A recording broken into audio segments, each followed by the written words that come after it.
I've been attached with the feeling of them waking up with you by my side.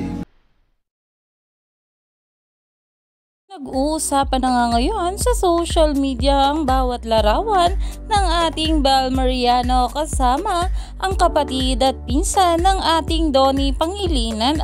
Alam naman natin na ang How to Spot a Red Flag ay patuloy pa rin ngang nagsushooting sa LU. Ito ang ating Donnie at Bal Mariano kasama pa ang ibang cast. At narito na nga guys ang pag-uusapan natin na kung saan makikita nga sa larawan na ito ang ating Bal Mariano surfing with Bench and Timo Pangilinan. At ito nga guys ang kanilang larawan.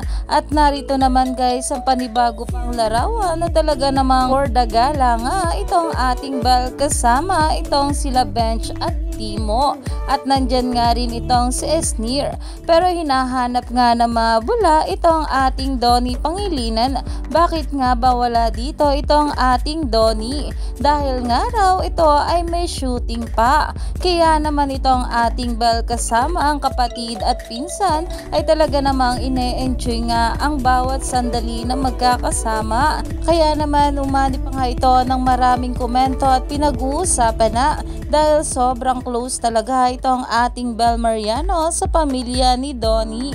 Kaya naman stay tuned lang tayo for more update kila Donnie at Bal sa mga susunod pa na ayuda.